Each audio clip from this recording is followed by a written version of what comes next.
Bienvenidos a La Verdad. Esta es la información. Más de 1,000 migrantes murieron en 2023 buscando el sueño americano. Ya puedes comprar tus pruebas de VIH y hacerte la autoprueba. El PAN, sí, el PAN no sorprende a nadie. Rechaza candidaturas LGBTIQ+ en el estado más mocho del país, Guanajuato. En el reflector de hoy vamos a hablar de la maternidad en las personas con discapacidad. En la chorcha nos ponemos poliamorosas.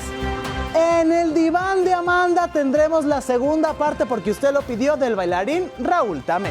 En el show sabemos dónde jotrar. En Mi Verdad ponemos en su lugar a Tere Castel. Yo soy Amanda y esta es La Verdad.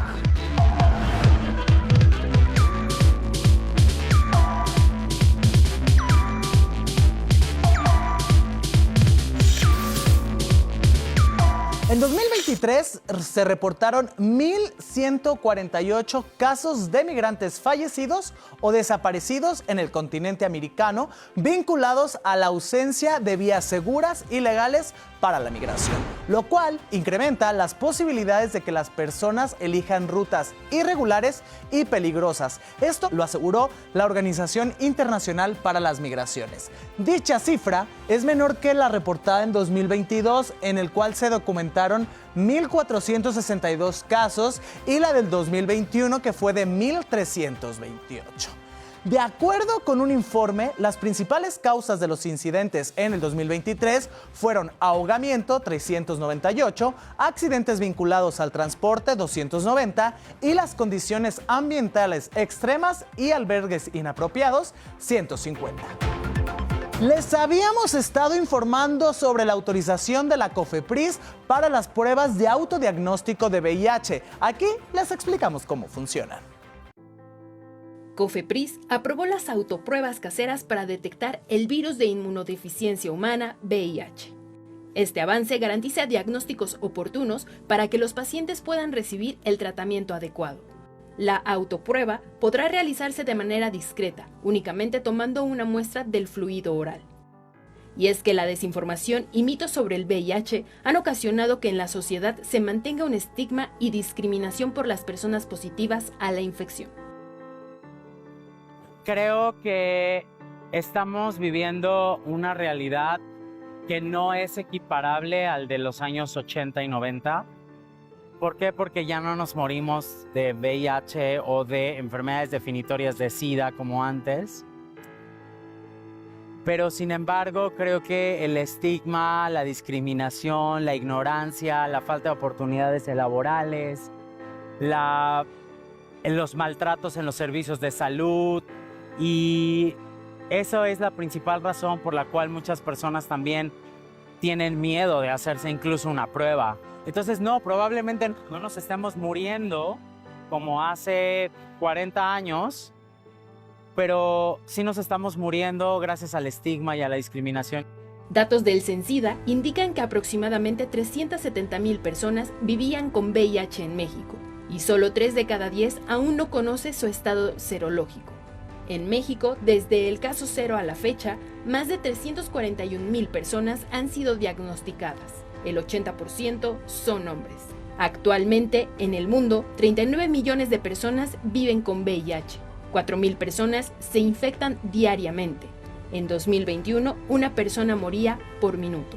Los interesados en la autoprueba para detectar el VIH pueden contactar a CENSIDA a través del correo censida@salud.gov.mx y del teléfono 55 19 46 97 72. Como era de esperarse, ya salieron los persinados de la derecha, es decir, el PAN, a buscar impugnar la resolución que emitió el Tribunal Electoral del Estado de Guanajuato, sí, el estado más mocho de este país, que determinó ordenar a todos los partidos políticos que postulara a personas de la comunidad LGBTIQ+, a diputaciones locales y ayuntamientos. Eduardo López Mares, dirigente del Partido Acción Nacional allá en Guanajuato, comentó que no comparte los criterios del tribunal en registrar a una persona de la diversidad sexual a los procesos electorales y agregó que es desproporcionada esta resolución y está fuera del tiempo porque ya registraron a sus candidatas y candidatos. Hermanas, mis divas de la opinión, el día 14 de febrero, que fue ayer, Día del Amor y la Amistad, solo que a veces me pregunto, ¿por qué los 365 días restantes del año son de odio? ¿Por qué digo esto? Porque el acoso es una realidad en nuestro país. Veamos qué nos dijo la gente. A veces han sido, bueno, si son palabras, en los centros comerciales o incluso a veces hasta como en la escuela, luego se ponen muy intensivas las personas. Los toqueteos, me ha pasado que luego estoy como en el metro, aunque esté un poco vacío, la gente se acerca o llegan a fingir que fue un accidente, pero pues se siente la intención. Yo personalmente no, pero una amiga cercana sí. Por lo que nos contó, ella estaba en el metro y un señor como de 30, 40 años comenzó a acercarse a ella, pero pues ella al principio no lo vio como mal. O sea, pensó que tal vez quería acercarse a la puerta para bajar. Pero resulta que el señor se puso detrás de ella y comenzó a querer como manosearla. Entonces ella entró como en un estado como de pánico, no supo cómo reaccionar y se bajó en la estación que siguió. Afortunadamente el señor no la siguió o algo así, entonces se quedó en eso. Pues yo sí he vivido acoso, sobre todo en el transporte público, y la verdad es muy desagradable porque pues no puedes vestirte de cualquier manera, de que la gente te chifla, te grita. Pues me ha pasado a mí, sé de amigas que les ha pasado, y pues no es nada más en la ciudad, sino pues prácticamente de todo el país. Hay muchos casos de acoso a hombres, se puede decir. El mayor porcentaje es hacia las mujeres, solo porque existimos básicamente. No te sientes a gusto con lo que te pones ni nada porque no sabes si vas a salir a la calle y la gente te va a decir cosas innecesarias, porque pues tú nada más vas caminando, no le estás haciendo nada a nadie para que pues te griten o te digan cosas que no tienen nada que ver. El reflector de hoy se enciende para hablar del amor de un padre o una madre. Pero en esta ocasión visibilizamos a esas madres y padres que tienen alguna discapacidad. ¿Qué ocurre con la maternidad de mujeres con discapacidad? Andy con secuelas de parálisis cerebral infantil, Mafer con una malformación del brazo derecho y a Quetzali con amputación de pierna son madres que día a día viven este proceso desde diferentes realidades y corporalidades. Estamos como muy acostumbradas a nuestra vida, a nuestras formas, ¿no? Cuando llegan los hijos, aquí la bronca y el problema, la problemática con la que yo me he encontrado es que tu discapacidad ya no nada más es tuya, pasa a ser parte de la vida de tus hijos. A menudo las personas con discapacidad son consideradas no aptas para ejercer cuidados. Por ello los cuestionamientos a la maternidad disca son muy duros. En cuanto a personas o familia, ahí sí hubo uno que otro comentario difícil, complicado, porque fue como de, ¿por qué se te ocurrió ser mamá? ¿A poco sí vas a poder? ¿O solo los traemos a sufrir y a ti te va a costar más trabajo? A los prejuicios se suman los diagnósticos anticipados o los malos tratos del personal médico. Y que justo fue una de las razones por la que decidí cambiar de ginecólogo. Lo primero que me dijeron, yo tenía 2 semanas, algo así, me dijeron, ay, qué padre, felicidades, yo creo que no va a poder ser parto natural y no vamos a poder llegar a término sin que exista ninguna relación, ¿sabes? Porque yo tengo espasticidad y mis piernas se ponen muy, muy rígidas, casi no las puedo doblar. Tal vez lo más complicado fue justamente llegando al día de la cesárea, que yo ya no me podía agachar para que me pusieran la inyección. O sea, ahí sí fue como, es que no puedes hacer un esfuerzo, pues no, tienen que ayudarme. Pero al final, la inteligencia y empatía de las personas que acaban de traer este mundo es más grande de lo que creemos. Mi bebé nació con esto, para él es muy natural. O sea, él, si yo me quito de repente la prótesis y brinco, él me ve y le da gracia, quiere brincar un poco como yo. O llega y si me estoy poniendo alguna pomada para el dolor, él también me agarra y me empieza según a sobar. Pues él era muy independiente. Por ejemplo, si él tenía hambre, se bajaba de su cama y se preparaba un cereal. O si tenía sed, le poníamos el agüita a la mano y él solito se la servía. Por ello, en la maternidad con discapacidad, como en cualquier otra circunstancia, ser madre es un proceso más llevadero si se cuenta con una red de apoyo. Yo le podía hacer la comida, ponerle su ropa para el baño, no sé, como estar con él, leerle un cuento y demás, y ya su papá hacía lo de bañarlo, cambiarle el pañal. Yo no bañé a ninguno de mis hijos hasta los 6 meses, 7 meses. Yo nada más estaba ahí de mirona y les lavaba el pelo o los recibía o así. Los bañaba mi esposo o mi mamá. Con información de Nicteja Germán, La Verdad. Y estamos en la semana del amor y la amistad. Así que por eso vamos a hablar de un tema que es viejo y trillado, pero que a mucha gente todavía no le alcanza a entender porque evoluciona demasiado rápido, y son las relaciones poliamorosas. Así que está conmigo Ricardo Baruch y también está Ileana Black. Así que vamos a empezar de lleno. ¿Qué es una relación poliamorosa? Porque yo voy a preguntar desde la ignorancia, porque yo nunca he estado en una relación poliamorosa y no sé cómo funcionan. Bueno, pues yo creo que la mayoría de las personas no necesariamente han estado en una relación poliamorosa, o quizás no la reconocen como tal, pero bueno, básicamente digamos que históricamente prácticamente toda la sociedad estamos acostumbrados a que una pareja está conformada pues por únicamente 2 personas que digamos que son fieles, whatever that means para ellos, pero la relación poliamorosa digamos que marca la posibilidad de que existan otros vínculos afectivos, no únicamente sexuales, ¿no? Sino que digamos que haya se compartan mucho más cosas con una u otras personas más y en diferentes combinaciones, ¿no? O sea, puede ser, por ejemplo, una persona que tiene 2 vínculos separados, puede ser que seamos 3 personas que tenemos vínculos entre los 3 y muchas otras posibilidades. Pero ¿cómo se maneja esto? O sea, si yo no puedo con una sola persona, imagínate andar batallando con 2 o con 3 o con diferentes personalidades. ¿Cómo se logra una convivencia entre más de una pareja? O sea, A mí me encanta eso porque todo el mundo me dice lo mismo.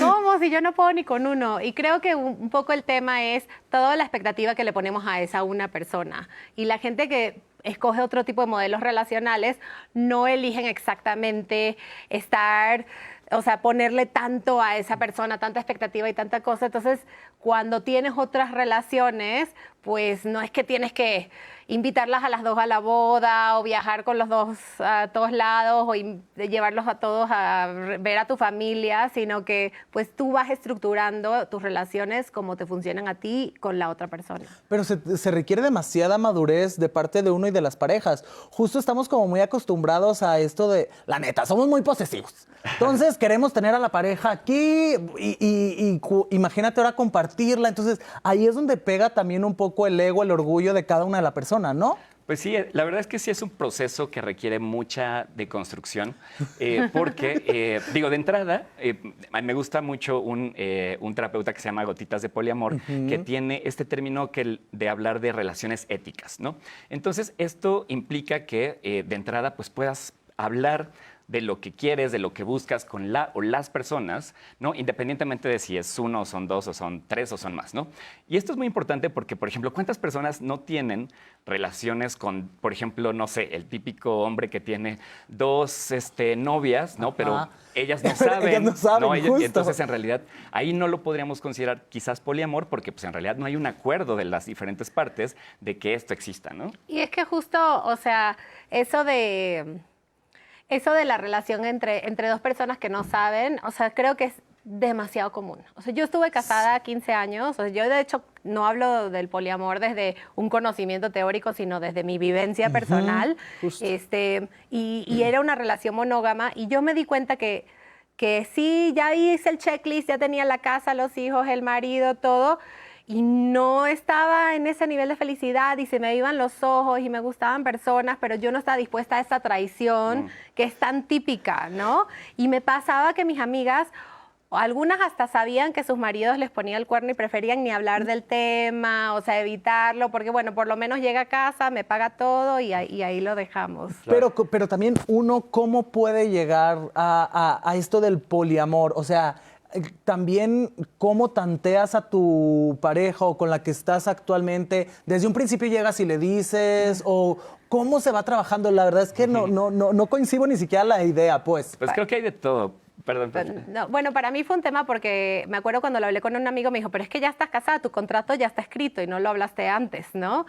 Es mucho más fácil cuando entrando en una relación te defines, ¿no? De yo no estoy buscando una relación cerrada, yo no estoy buscando, yo quisiera poder ver a otras personas y entonces ya se van estableciendo como las condiciones y los acuerdos, como tú dijiste, que son súper importantes. El problema es que en el amor romántico, matrimonio o parejas normal, hay muchos acuerdos que como que se dan por sentado y nadie habla del tema. Y que después se rompen y nadie dice nada. No, y es que además, o sea, creo que hoy en día ya es como mucho más sencillo, digo, mucho más entre comillas, ¿no? Por lo menos ya está sobre la mesa el hecho de que existen, por un lado, relaciones abiertas, ¿no? Más pensando en el tema sexual, y por otro lado, relaciones poliamorosas, ¿no? Por ejemplo, yo cuando entré a mi relación a una de mis relaciones actuales, yo sí dije, yo quiero tener una relación abierta, y entonces pues ya la otra persona decidió si quería entrarle o no. Pero también hay situaciones en que se van dando, digamos que con la vida, ¿no? O sea, por ejemplo, yo no necesariamente busco tener una relación poliamorosa, pero pues qué pasa si en el camino conoces a alguien o conocen a alguien y pues se da esta apertura, ¿no? Ahí es donde creo que obviamente la comunicación entre las diferentes personas es lo fundamental. Pero creo que los humanos todavía no sabemos comunicarnos, ni siquiera sabemos expresar qué es lo que queremos. Ahora, en estas relaciones poliamorosas, ¿andamos todos con todos o alguien anda con alguien pero no entre ellos? María, lo padre de esto es que cada relación poliamorosa es totalmente diferente a la otra. O sea, yo me he topado con todo tipo de personas, desde gente que viven en trieja o simplemente cada quien sale por su lado y no cuentan mucho porque prefieren así. O en mi caso, mi novia le encanta saber todo lo que hago, o sea, y hasta le prende. Entonces con nosotros tenemos un acuerdo en donde nos contamos todo, pero después, porque al momento estamos como nerviosas y así, entonces al día siguiente, con una copita de vino y un abrazo, le cuento de mi date. Entonces va variando y eso es lo lindo, que a mí también algo que tú dijiste de que ni sabemos cómo comunicar lo que queremos es porque no sabemos ni qué queremos. Entonces para mí el poliamor ha sido como un descubrimiento de qué quiero yo. Claro, y es que además pues desde chiquitos nos socializan a que tenemos que aceptar las relaciones monógamas y la relación que eventualmente va a encaminar el matrimonio y que va a ser para toda la vida. Y la verdad es que no. O sea, hoy en día estamos viendo como, por ejemplo, tanto personas LGBT como personas heterosis, pues ya no están optando por el matrimonio, ya no están optando necesariamente por tener hijos. Y esto también hay que decirlo, o sea, creo que se ha vuelto más fácil, entre comillas, de hablar entre la comunidad LGBT+, pero en la realidad también las personas heterosexuales cisgénero lo hacen, ¿no? Pero también siento que se escandaliza mucho la gente. Es decir, cuando tú llegas con algún amigo o llegas con tu familia, para empezar, ¿cómo le presentas a la familia? Hola, él es mi pareja o ella es mi pareja y ella también. O sea, sus reacciones es como de, ¿cómo? O sea... Sí, es bien complicado. A mí me pasó que yo me descubrí poliamorosa antes de descubrirme bisexual.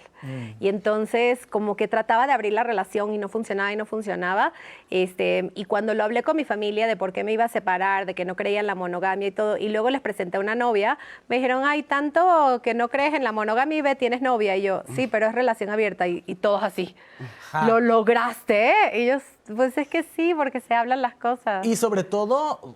las mujeres, ¿no? O sea, que la mujer todavía está súper encadenado el tema sexual de que la mujer tiene que tener, creo que el promedio es máximo 3 parejas sexuales en toda su vida. O sea, todavía está muy arraigado a que la mujer no puede tener una plenitud sexual. Para mí fue como perdonarme o tranquilizar esa parte mía de que sí, soy un ser sexual. Y desde chiquita y desde que siempre lo sube, incluso creo que en la prepa, me acuerdo que mis amigas decían, ay, yo me quiero casar y no sé qué. Yo decía, yo creo que yo voy a tener 3 esposos. Porque no me visualizaba por siempre con uno. Con uno. Sí, o sea, decía, bueno, con el primero tendré hijos, con el segundo viajaré por el mundo y el tercero me retiro. O sea, entonces... O sea, no visualizaba porque ni sabía uno que existe, y lo lindo de lo que estás haciendo visualizándolo es pues que más gente por lo menos se cuestione qué quiere y qué le funciona. Pero también hay un cargo de conciencia, al menos las primeras veces. Te digo porque yo tuve una relación abierta y justo la cerramos porque yo no podía con el cargo de conciencia. O sea, pero estamos tan estereotipados o estamos tan prejuiciosos que es, no, ¿cómo voy a estar con alguien más que no sea mi pareja? No, no, no. Y entonces decidimos cerrar la relación por lo mismo, porque yo no podía con la culpa. Sí, ahí es donde creo que definitivamente esto que decíamos de comunicar claramente las expectativas y además, pues, también comunicar cuando no funcionan las cosas, porque esto definitivamente no es fácil. O sea, uno lo tiene que hablar una y otra vez, porque justamente estas cositas que decías, ¿no? Así como de, ay, me invitaron a la boda, pero solo me dieron 2 pases, entonces, ¿y qué pasa si somos 3? O sea, desde cositas que parecieran tan sencillas como eso, hasta, por ejemplo, si estamos viviendo 3 o 4 personas en la misma casa, ¿quién se encarga, por ejemplo, si hay un hijo y resulta que en realidad es de 2, pero hay una tercera persona, ¿sabes? O sea, son tantas las posibilidades, pero creo que, pues definitivamente mientras más las visibilicemos, pues podemos evitar, por ejemplo, estas situaciones que seguramente nuestras mamás, abuelas, etcétera, vivieron de tener al esposo poniéndole el cuerno y teniendo, porque también esto era como permitido para los hombres, pero no para las mujeres. Por eso decía lo de la plenitud sexual, o sea, es decir, al hombre sí se le permitía tener su catedral y su iglesia chiquita o su casa chica, pero una mujer no, ¿cómo? La mujer, aunque supiera, tenía que estar atada al matrimonio 50, 60 años hasta la perpetuidad. Pero justo ahorita que hablabas de los niños o de las infancias, legalmente, ¿cómo está el tema del poliamor? O sea, ¿hay un paraguas que protege el poliamor o no lo hay? Pues es una cosa bien complicada. Hace algunos meses hubo un amparo por parte del Poder Judicial hacia una trieja en Puebla en la que, digamos, que reconocía que era un modelo de familia distinto, ¿no? Y entonces que esto es algo que existe y que, por lo tanto, entonces el derecho tiene que reconocerlo. Sin embargo, después se echó para atrás por ahí por un tema de que desde la Suprema Corte dijo que no, es solamente 2 personas, lo cual pueden ser hombre-mujer, mujer-mujer, hombre-hombre, ya saben, ¿no? Sí, pero de 2. Pero de 2. Ajá. Sin embargo, también apenas el día de ayer salió otra resolución de la Suprema Corte que dice que, por ejemplo, el IMSS debe reconocer a personas concubinas de una persona que muere y deja su pensión de viudez, ¿no? Entonces, esto ya también es un avance y un reconocimiento. A más de uno. Ajá, de que, por ejemplo, si yo tenía si yo soy un trabajador y tenía IMSS y tengo, por ejemplo, a 2 concubinos, pues entonces mi pensión se la puedo dejar a los 2. O sea, digamos que la misma cantidad de dinero, pues se la reparten ellos 2, ¿no? Entonces, esto también esos avances, aunque sean chiquitos, de que sí hay un reconocimiento. Pero en temas, por ejemplo, legislativos, ¿creen que en algún momento tenga que subir el tema a que se legisle, a que se regule, o como todos los derechos de este país los vamos a tener que hacer a golpe de sentencia? No sé si los poliamorosos estamos lo suficientemente organizados para lograr esos golpes de tendencia como han logrado la gente LGBT. Definitivamente a mí me encantaría que haya derechos, por lo menos para saber que se podría hacer, ¿no? O sea, que podríamos algún día llegar, o sea, tener ese cuidado hacia nuestras parejas. Y no solo en México, en prácticamente ningún país del mundo hay un reconocimiento real, porque como decíamos, hay tantas situaciones y tantas opciones que como que legislarlo se vuelve un poco complejo, ¿no? Pero yo creo que sí hay situaciones como esta muy específica de una pensión o de quizás ciertos temas económicos que sí se puede hacer una especie de contrato, aunque sabemos que pues, no es necesariamente lo ideal. Ahora, ya para cerrar, ¿ustedes recomendarían estar en una relación poliamorosa? Mira, yo creo que definitivamente es solo para personas que no aman desde la posesión. O sea, porque a mí muchísima gente me dice, ay, es que a mí me encantaría yo hacerlo, pero ni de chiste que mi pareja lo haga. Entonces, ya si estás en ese lugar, está muy difícil. Pero para mí es el modelo relacional que me funciona. Y yo no diría como un tema de recomendación así de, oigan, vayan todos e inténtenlo, sino más bien si de repente en su vida, en sus experiencias, se da la oportunidad, pues inténtenlo. O sea, y creo que pueden salir cosas muy padres, también pueden salir algunas muy desastrosas, ¿no? Entonces, al igual que con una relación con una persona, ¿no? Entonces, así como que tampoco debamos tener miedo así. Las relaciones interpersonales son muy, muy complicadas. Baruch, Ilana, muchísimas gracias por habernos acompañado y esperemos seguir porque este tema va a dar muchísimo, muchísimo de qué hablar. Claro que Muchas sí. Gracias. Muchas gracias. Y les decía que el diván de hoy tenemos, porque usted lo pidió, la segunda parte de la entrevista a Raúl Tamés, un verdadero virtuoso de la danza. Pues me llamo Raúl Tamés, soy bailarín y coreógrafo de danza contemporánea. Llevo 18 años dedicándome a la danza, es mi pasión. Me ha llevado a conocer muchos países, a vivir experiencias extraordinarias que atesoro en el corazón. También soy sociólogo, estudié sociología en la UNAM. Y bueno, pues me dedico a producir, a generar plataformas para el ejercicio de la danza. Creo que es una buena introducción. Bastante concreta para todo lo que has hecho, pero vamos a ir desmenuzando. ¿Dónde naciste y cómo fue tu primer encuentro con la danza? En el momento en el que dijiste, yo quiero hacer eso. Pues nací en la Ciudad de México, crecí en Iztapalapa, luego mi vida cambiaría radicalmente, pero estuve en Iztapalapa hasta los 19, 20 años. Y bueno, de niño siempre quise ser actor, es algo que tuve como claro, casi como una revelación, algo intuitivo, que sabía que iba a funcionar, entonces insistí mucho. Mi familia, que no era una familia muy funcional, que digamos, pero los miembros que estaban cerca de mi familia no estuvieron muy de acuerdo con la idea, pero yo fui muy necio. Y entonces llamé cuando yo tenía 8 años de edad al CEA infantil, después de un comercial de televisión donde buscaban niños para esta escuela de actuación de Televisa. Pedí informes, mi papá, que no vivía conmigo, me llevó a escondidas. Hice un casting de 5,000 niños y pues yo creo que pensó que no me iba a quedar, quizá lo hizo para que se me quitara la tentación, y sí me quedé. Y entonces empecé a hacer televisión a los 2 años de estudiar en el CEA infantil, siempre con pequeñas participaciones, pero estuve en Plaza Sésamo, en Amigos por Siempre, en Primer Amor a 1000 por hora, en Amor Gitano.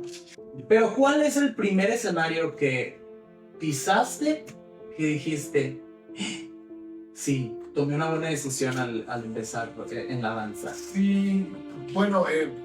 Has pisado muchos, pero el primero que te haya marcado y que hayas dicho, me quiero dedicar a esto toda la vida y quiero hacer esto toda la vida. Pues claro que en Palacio de Bellas Artes, y además fue a los 19 años, solamente yo tenía estudiando 2 años. En la escuela no me permitían bailar profesionalmente porque no te lo permiten hasta que no concluyas tu formación.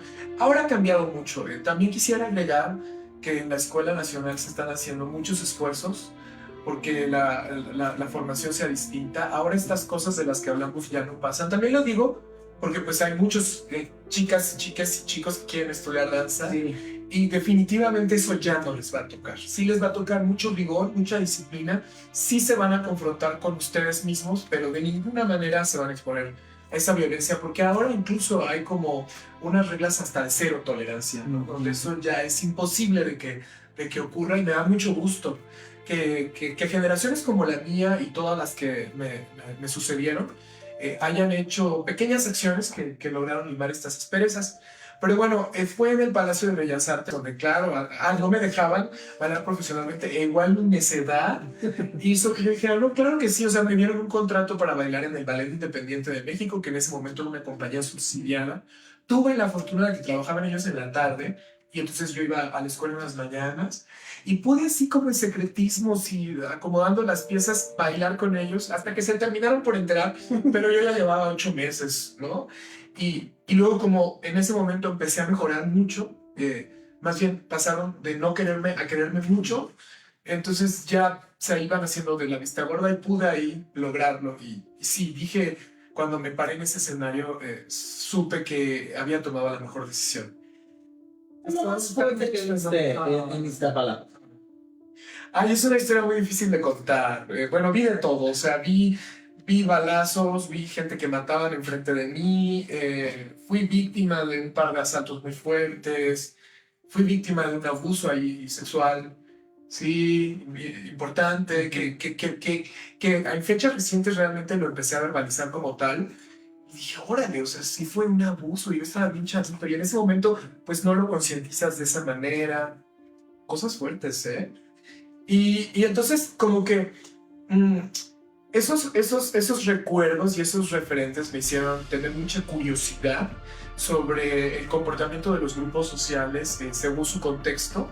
Y luego también un afán creativo, lo dices muy bien, cómo poder imprimir eso en mis dramaturgias y en mis coreografías y hacerlo además pues con una buena base teórica, ¿no? Hacerlo con profundidad. Entonces pues entré a estudiar sociología. Luego, estudiando sociología, me di cuenta que quizá lo que yo hubiera querido estudiar más era antropología o antropología social. Porque a mí, últimamente, lo que más me gusta es meterme en el fondo de los fenómenos, ¿no? Si me interesa algún grupo vulnerable, a mí lo que me gusta es irme a vivir o pasar muchas horas con ese grupo vulnerable y hacer una investigación de verdad desde lo antropológico, pero también desde el movimiento. Y lo he hecho. He sido muy interesante. He trabajado con mujeres que son víctimas de violencia extrema. Trabajé con la compañía de personas liberadas que antes estuvieron presas. El fin de semana nos está respirando en la nuca y por eso tenemos su gustadísima sección, El Show con mis hermanas de Donde Jotear. Vamos con ustedes. Muchas gracias, Amanda. Es momento de saber dónde jotear. Y nos vamos a ir de antro en esta ocasión. Nos fuimos a jotear a La Loca. Este antro que nació en la pandemia con fiestas que podrías encontrar en una locación secreta. Por eso es que se llama así. Aquí, además de los muy sexys gogos, te vas a encontrar a grandes dragas. Las del momento, esas que ya participaron en La Más Draga y unas que seguro aparecerán próximamente en ese reality show. Aquí la fiesta es hasta bastante tarde. Se encuentra en la icónica calle de República de Cuba, en el centro histórico de la ciudad. Como dato curioso, esta semana La Loca está celebrando su segundo aniversario y al parecer el último, así que hay que aprovechar para conocer este lugar. Recuerda que si quieres conocer toda la agenda de cada fin de semana, síguenos en Instagram y TikTok de Donde Jotear. Regresamos contigo, Amanda. La transfóbica de Teresa Castel tuvo que ofrecer disculpas a Salma Luébano por los comentarios violentos que realizó en su contra, los cuales fueron suficientes para que el Tribunal Electoral del Poder Judicial de la Federación indicara que fuera inscrita en el Registro Nacional de Personas Sancionadas por Violencia Política en Razón de Género. Ella dice que fue obligada, pero ¿cómo adoro los finales felices? Obligado o no, tuvo que deshacerse del orgullo y pedir disculpas. Pues no, que muy brava. Si es tan firme su ideología, no tendría que pedir disculpas y hacerse responsable de sus acciones. Pero como es año electoral, entonces con tal de un hueso, sí caben en ellas las disculpas. Qué pena ser Teresa Castel y que lo único trascendental en su paso por el poder legislativo sea esparcir el odio. En sus años en San Lázaro, las únicas veces que obtuvo un poco de reflectores fue por agredir a otras diputadas, sobre todo a las diputadas trans. Qué pena que tu trabajo sea recordado por hablar mal de las personas. Qué pasado de moda.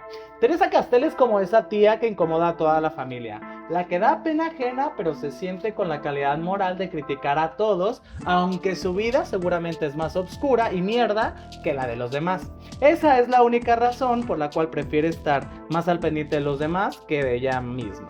Aquí sí deberíamos de aplicar el ya siéntese, señora. Si no está de acuerdo con la agenda legislativa progresista, pues nadie le dice que tiene que ser diputada. No es de a huevo. Pero qué bien gana. Si el odio para usted es un negocio bastante redituable, yo le pediría o le recomendaría la jubilación anticipada e irse a lo que según los cavernícolas debería de ser una mujer como usted. Y esa es la verdad.